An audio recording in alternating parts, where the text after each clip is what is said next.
ये ग्रंथ देवता हनुमान के बचपन का वर्णन करता है, जिसमें उनके जन्म, सूर्य देव से प्राप्त शिक्षा और एक ऐसे श्राप पर ध्यान केंद्रित किया गया है, जिसके कारण वे एक विशेष क्षण तक अपनी शक्तियों को भूल गए थे।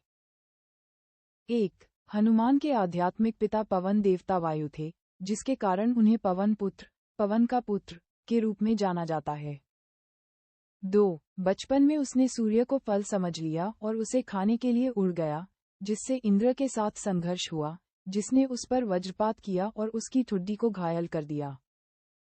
3. अपनी शिक्षा प्राप्त करने के लिए हनुमान ने अपने शरीर को बहुत बड़ा कर लिया और सूर्य देव के रथ के साथ यात्रा करने के लिए एक पैर दुनिया के पूर्वी छोर पर और दूसरा पश्चिमी छोर पर रख दिया।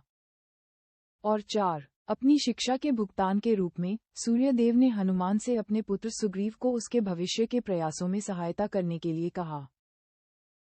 अनुवाद। हनुमान, बचपन, शिक्षा और श्राप।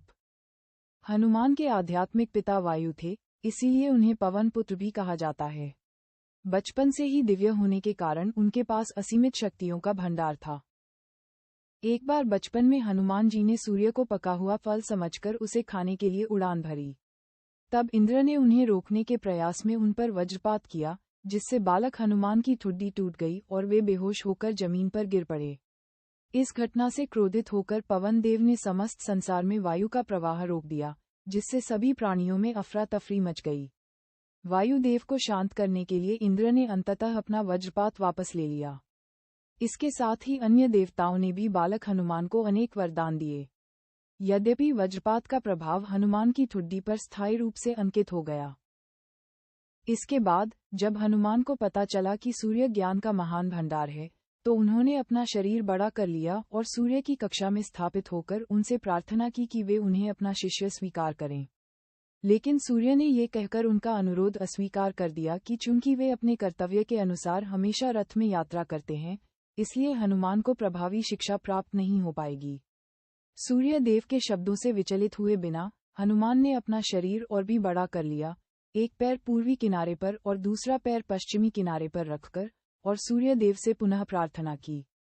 अंततः हनुमान के दृढ़ संकल्प से प्रसन्न होकर सूर्य ने उन्हें अपना शिष्य स्वीकार कर लिया।